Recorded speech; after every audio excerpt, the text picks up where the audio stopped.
quite a lot in common by using this, this playfulness combined with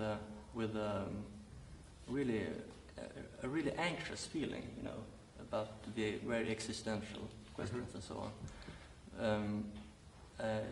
Mendelssohn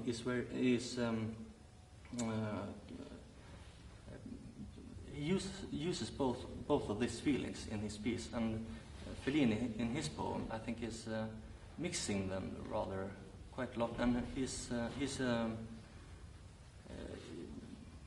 he describes that in a very, how should I put it, very difficult, very hard feelings in a rather almost playful manner, a little bit, something like that, and but yet in a very deep way, very deep, So I was very inspired of these two things. So I thought I perhaps could mix them in my... Right. So how did you go about, in terms of actually producing music, how did you mix these two sort of almost contrasting ideas or approaches together? Poetry and music, yeah. Well, it doesn't have to be so different, really. Music is notes, and poetry is text. Was there a form in the poem, a structure which you could take? Yeah, I think so. You can be inspired by the form, by the poet, or even by the piece, or by the Mendelssohn concerto. So even though they express it through text or notes, I think the expressive, the expressions, or how to say, the expressions. Yeah, the expressions, the overall idea with it can really work together very close, I think. Right. And do you compose at the piano? How do you work? Sometimes I listen by the piano, but I'm not a pianist, unfortunately. I wish I was, but sometimes I listen to harmonies and those, how to make up my mind for certain themes and so on. Okay. But to be honest, I print it down rather directly on the computer. Right. Okay. So you work straight into the computer. Rather right away. Okay. And just one last question. How would you describe your music? Is there something you could tell us to listen out for? That's particular. That is common to a lot of your pieces that we'll hear in this piece. So some kind of voice or... Yeah, that's it. Isn't that easy? Because I write in rather, quite opposite styles. I have never focused really on any specific style. So, right. But something in common. Well, it's I think I can say that it's rather melodic sometimes, right. And it's an important element in your music. Oh yes, but I don't think it have to be too hard to understand for most people. Even though who's not really a scholar. Right. So I thought in some way it ought to apply to everyone in some way. Okay, that's very, very helpful, very useful to know before we hear your piece. Really? Yeah, absolutely. Well, I don't met you till 20 minutes ago, so I know. Now I know a lot about you. Well, good. Nathan, do you want to go next? Sure. Yeah. Good luck. It can't be worse than what I have. That's very interesting. No, yeah. I think if you could speak a little louder, I don't know if everybody can hear. Okay. So So Nathan, your piece is called Annabel Lee. Right. After the poem by Edgar Allan Poe, Right. famous poem in So the US. at another least. piece inspired by poetry. That's right. Last year was the 200th birthday of Edgar Allan Poe, as it also was for Mendelssohn. Yeah. So I felt it was appropriate to use this poem Yeah. and incorporate it into composition. It's flipping that way. Right. And so what does the Mendelssohn piece mean to you? Was it a piece you knew before? A little bit. I got to know it a little better beforehand, but the main thing that I think I took from the Mendelssohn, besides the format of the piano, solo, violin, and quintet, was just a general style. So the piece is a little romantic and not a general style. So you mean kind of touching on something that might be. It nods to something older, not. How do you do that? Well, the piano part especially has a lot of sort of romantic. It's not exactly Mendelssohn, but it nods back to that age, I think. Is that pastiche, or is it something that you think is beyond pastiche? For me, I'm very interested in that style of music anyway, and so a lot of my music leans in that direction to some extent. But for this piece, I played upon it a little heavier. But then there's moments when it breaks away and it's a little more dissonant. But I think it fits with the poetry as well, since Edgar Allan Poe was living at the same time. Yeah.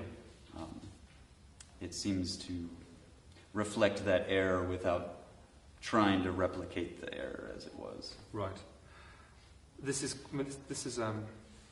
it's a very unusual instrumentation, isn't it? The string quartet, bass, solo piano, solo violin. I mean, it's quite appealing. I actually didn't know the Mendelssohn until I heard it in Bucharest a few weeks ago. And I don't know if we talked about this, but I think it's a really interesting instrumentation to have two soloists in such a small, within a septet. Mm-hmm. Do you treat the piano and violins as soloists? Are they very much in the foreground, or? To some extent, but not as much. Not like a concerto so much, but they certainly have the foreground most of the time. Right. But not so contrasting as a concerto form might be. Right. At least for my piece. Did you find a problem with balance with the piano? Not really, actually. I'm a pianist, and I think that might help, because I think I understand when it can get too unwieldy with thick chords and low registers, things like that. So do you compose on the piano if you're a pianist? Maybe half of the time.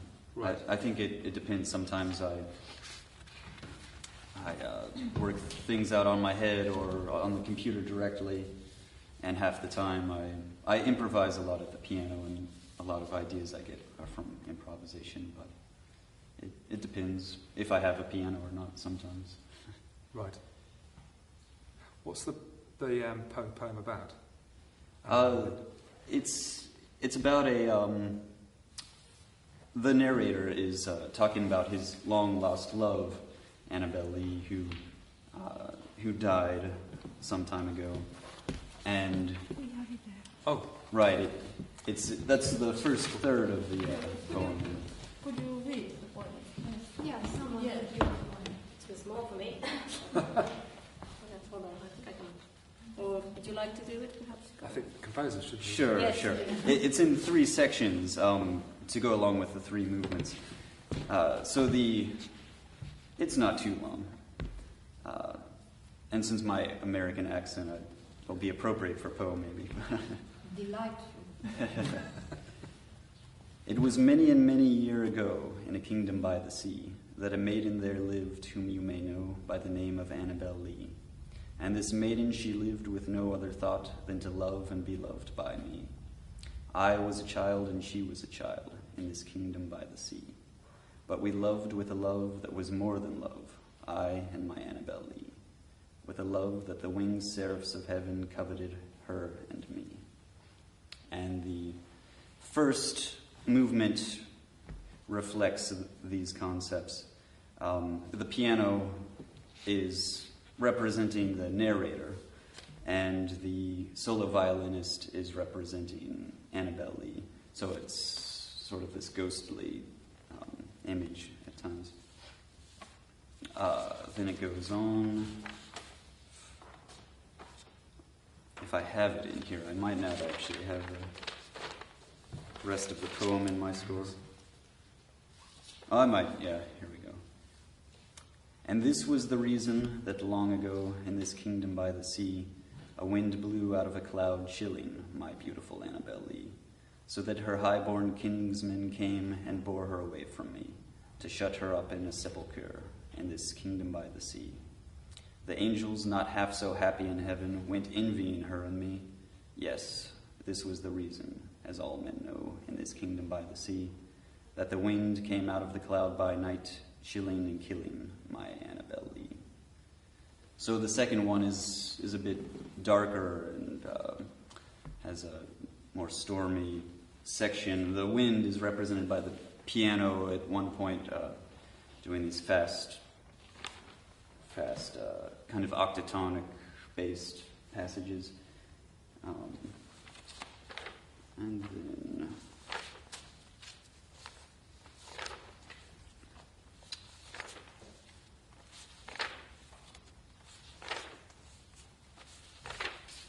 it's a funny poem because, maybe I don't think I have the conclusion.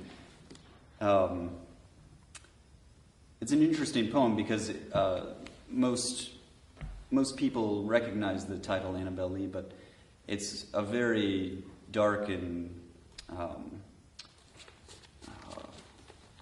very disturbing poem in a way because very morbid, extremely morbid.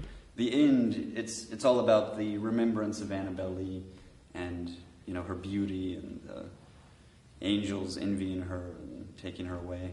But then you realize at the end that the narrator there's something wrong mentally with him. And every night he goes to Annabel Lee's tomb and is entering her tomb and sleeping through the night next to the body of Annabel Lee. It's a little subtle, and I think people read it and they're not sure exactly what's going on. But so the end is very morbid. I tried to reflect that. So you've been I wish I could read it to you.